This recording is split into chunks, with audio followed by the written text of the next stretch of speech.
परिचय। मम्मी देखो, मैंने दो समान समकोण त्रिभुजों को जोड़कर एक नया त्रिभुज बनाया है। बहुत अच्छे राहुल। क्या तुमने नए त्रिभुज की भुजाओं और कोणों का निरीक्षण किया? हाँ मम्मी, दोनों भुजाएं और दोनों कोण समान हैं। बहुत अच्छे। अब दो समकोण त्रिभुजों को जोड़कर नया त्रिभुज बनाओ, जिसमें सभी भुजाएं और सभी कोण समान हों। मैंने वो भी बना लिया है मम्मी। इस पाठ में आप त्रिभुज और उसके गुणों के बारे में जानेंगे। उद्देश्य। इस पाठ के अंत में आप निम्न करने में सक्षम हो जाएंगे। एक त्रिभुज की माध्यिका एवं शीर्ष लंब को परिभाषित करना। एक त्रिभुज के बाह्य कोण के गुणों को बताना। एक त्रिभुज के अंतःकोणों का योग गुण समझाना। एक त्रिभुज की तीनों भुजाओं के मध्य एक संबंध स्थापित करना। समबाहु एवं समद्विबाहु त्रिभुजों के गुणों पर चर्चा करना। एक समकोण त्रिभुज के पाइथागोरस गुण की व्याख्या करना। त्रिभुज के शीर्ष लंब एवं माध्यिकाएं। एक त्रिभुज एक तीन भुजाओं वाला बहुभुज होता है, जिसमें तीन रेखाखंडों से निर्मित तीन भुजाएं होती हैं। दो आसन्न रेखाखंडों से निर्मित तीन कोण होते हैं तथा दो भुजाओं के मिलान बिंदु से निर्मित तीन शीर्ष होते हैं। एक त्रिभुज में माध्यिकाएं और शीर्ष लंब भी होते हैं। माध्यिकाएं। एक त्रिभुज की माध्यिका एक शीर्ष से उसकी सम्मुख भुजा पर खींचा गया एक रेखाखंड होती है, जो उसे समद्विभाजित करती है। आकृति में शीर्ष P से सम्मुख भुजा QR पर एक रेखाखंड PS खींचा गया है। ये QR को दो बराबर भागों में विभक्त करता है। इसलिए एक शीर्ष P से सम्मुख भुजा QR पर PS एक माध्यिका है। एक त्रिभुज में उसके प्रत्येक शीर्ष से खींची गई तीन माध्यिकाएं होती हैं। आइए शेष दो माध्यिकाएं खींचते हैं। हम PR को बिंदु T पर उसे समद्विभाजित करने के लिए Q से एक रेखाखंड खींचते हैं। अतः शीर्ष Q से सम्मुख भुजा PR पर खींची गई QT एक माध्यिका है। हम QP को बिंदु U पर उसे समद्विभाजित करने के लिए R से एक रेखाखंड खींचते हैं। इसलिए शीर्ष R से सम्मुख भुजा QP पर खींची गई RU एक माध्यिका है। शीर्ष लंब। एक त्रिभुज का शीर्ष लंब त्रिभुज की ऊंचाई की एक माप होता है। ये किसी त्रिभुज के आधार के लंबवत उसके सम्मुख शीर्ष से खींचा गया एक रेखाखंड होता है। इस आकृति में शीर्ष P से आधार QR पर एक रेखाखंड PS लंबवत खींचा गया है। ये QR को समकोण पर प्रतिच्छेद करता है। इसलिए PS QR आधार वाले एक त्रिभुज PQR का शीर्ष लंब है।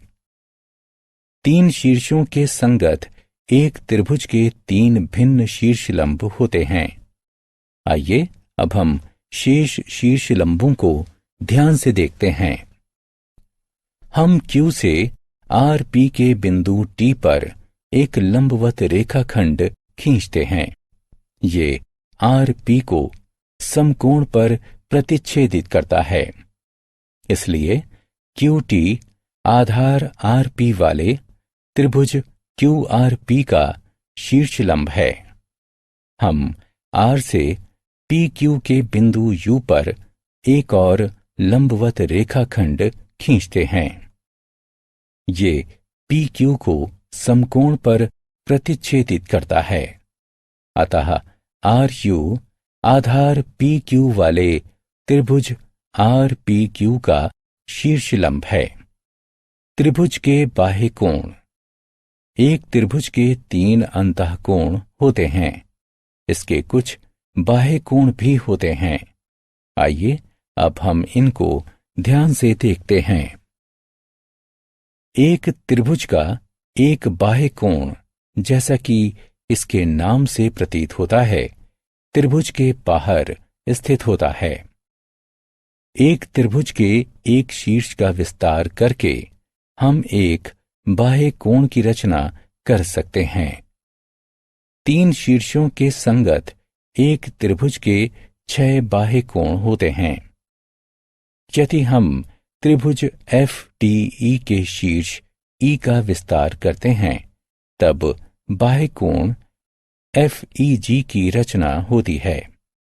इसी प्रकार जब हम शीर्ष डी तथा एफ का विस्तार करते हैं, तब बाह्य कोणों ई डी एच तथा डी एफ आई की रचना होती है।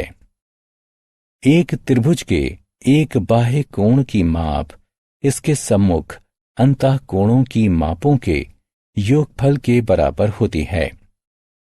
आकृति में कोण एफ ई जी की माप कोणों एफ डी ई तथा डी एफ ई के योगफल के बराबर है। आइए अब इसे सिद्ध करते हैं।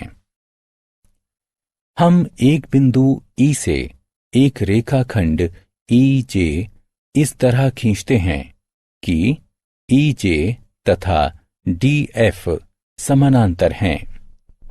यदि हम आई ई को एक तिर्यक रेखा मानते हैं जो समानांतर रेखाओं डी एफ तथा ई जे को प्रतिच्छेदित करती है, तब कोण 1 बराबर कोण 4 ये एकांतर कोण हैं।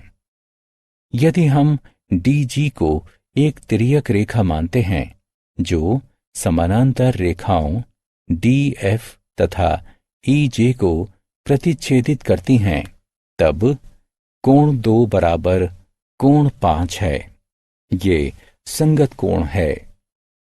चरण 1 और 2 से हमें प्राप्त होता है कि कोण 1 जमा कोण 2 बराबर कोण 4 जमा कोण 5 है।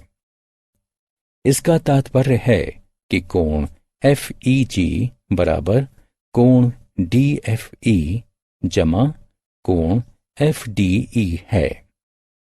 अतः एक त्रिभुज का बाह्य कोण आत्म मूल्यांकन।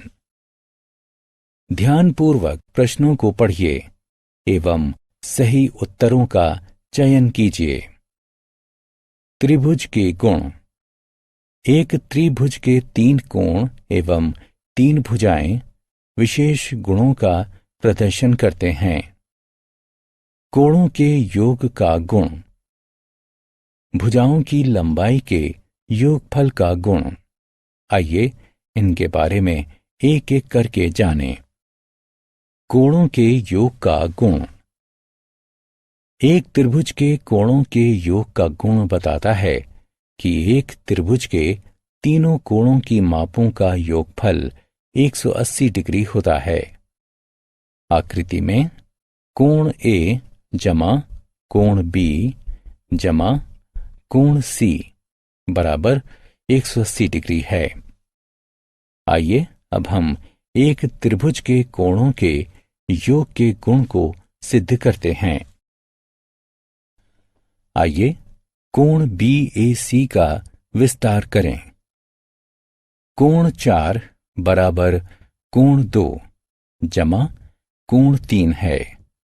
ये बाह्य कोण के गुण द्वारा है। कोण 1 को दोनों तरफ जोड़ने पर हमें प्राप्त होता है कोण 1 जमा कोण 4 बराबर कोण 1 जमा कोण 2 जमा कोण 3। कोण 1 जमा कोण 4 बराबर 180 डिग्री। इसका तात्पर्य है कि कोण 1 जमा कोण 2 जमा कोण 3 बराबर 180 डिग्री है। अतः एक त्रिभुज के तीनों कोणों की मापों का योगफल 180 डिग्री होता है। भुजाओं की लंबाइयों के योग का गुण। एक त्रिभुज की किन्हीं भी दो भुजाओं की लंबाइयों का योगफल सदैव तीसरी भुजा की लंबाई से अधिक होता है। दूसरे शब्दों में, एक त्रिभुज की किन्हीं भी दो भुजाओं की लंबाइयों का अंतर सदैव तीसरी भुजा की लंबाई से कम होता है। तीन रेखा खंडों जिनकी लंबाई इस गुण को संतुष्ट नहीं करती है, उससे एक त्रिभुज नहीं बनाया जा सकता है। त्रिभुज LMN में LM 5 सेंटीमीटर लंबी है, MN 4 सेंटीमीटर लंबी है तथा NL 7 सेंटीमीटर लंबी है। आइए सर्वप्रथम दो भुजाओं की लंबाइयों के योग को देखते हैं।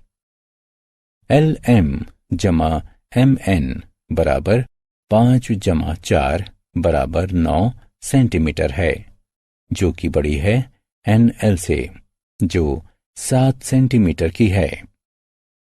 MN जमा NL बराबर 4 जमा 7 बराबर 11 सेंटीमीटर है, जो कि बड़ी है LM से, जो 5 सेंटीमीटर की है। NL जमा LM बराबर 7 जमा 5 बराबर 12 सेंटीमीटर, जो कि बड़ी है MN से, जो 4 सेंटीमीटर की है। आइए सर्वप्रथम दो भुजाओं की लंबाइयों के मध्य अंतर को देखते हैं। LM घटा MN बराबर 5 घटा 4 बराबर 1 सेंटीमीटर है, जो कि छोटी है NL से, जो 7 सेंटीमीटर की है। NL घटा MN बराबर 7 घटा 4 बराबर 3 सेंटीमीटर है, जो कि छोटी है LM से, जो 5 सेंटीमीटर की है। NL घटा LM बराबर 7 घटा 5 बराबर 2 सेंटीमीटर है, जो कि छोटी है MN से, जो 4 सेंटीमीटर की है। त्रिभुज LMN भुजाओं की लंबाई के योगफल को संतुष्ट करता है। विशेष त्रिभुज। कुछ विशेष त्रिभुजों की भुजाओं और कोणों के कुछ विशेष गुण होते हैं। ये विशेष त्रिभुज इस प्रकार हैं: समबाहु त्रिभुज, समद्विबाहु त्रिभुज और समकोण। आइए इनके बारे में जानें। समबाहु त्रिभुज वह त्रिभुज होता है जिसकी तीनों भुजाएं एक दूसरे के बराबर होती हैं। त्रिभुज RST में RS बराबर ST बराबर TR है। एक समबाहु त्रिभुज में तीनों कोणों की मापें भी समान होती हैं।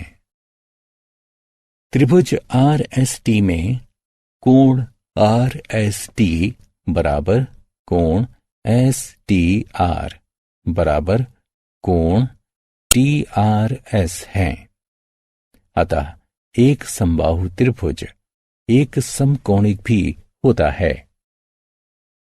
समद्विबाहु त्रिभुज वह त्रिभुज होता है जिसकी तीन में से दो भुजाएं एक दूसरे के बराबर होती हैं। त्रिभुज LMN में LM बराबर LN है। एक समद्विबाहु त्रिभुज में समान भुजाओं के सम्मुख कोण भी समान होते हैं। त्रिभुज LMN में कोण LMN बराबर कोण LNM है।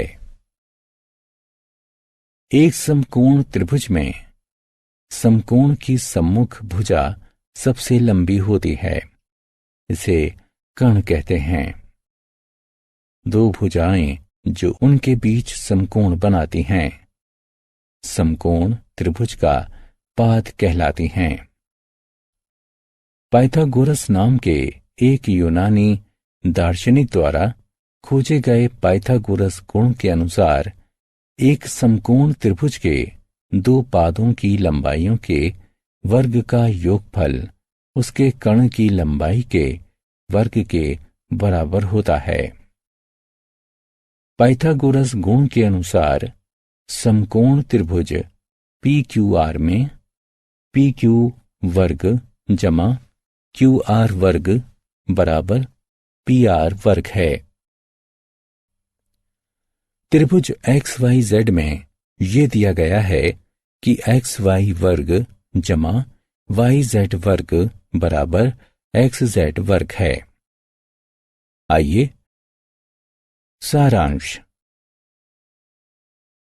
आइए हमने जो कुछ सीखा है उसे संक्षेप में दोहराते हैं। एक त्रिभुज की माध्यिका एक शीर्ष से उसकी सम्मुख भुजा पर खींचा गया एक रेखाखंड होती है जो उसे समद्विभाजित करती है। एक त्रिभुज का शीर्ष लंब त्रिभुज के आधार पर सम्मुख शीर्ष से खींचा गया लंब होता है।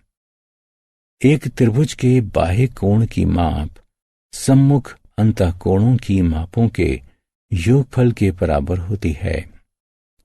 एक त्रिभुज के तीनों कोणों का योगफल 180 डिग्री होता है। एक समबाहु त्रिभुज की सभी तीनों भुजाएं तथा कोण बराबर होते हैं। एक समद्विबाहु त्रिभुज की दो भुजाएं बराबर होती हैं। दो बराबर भुजाओं के सम्मुख कोण भी बराबर होते हैं। एक त्रिभुज की दो भुजाओं का योगफल सदैव तीसरी भुजा से अधिक होता है। एक समकोण त्रिभुज के दो पादों की लंबाइयों के वर्ग का योगफल उसके कर्ण की लंबाई के वर्ग के बराबर होता है।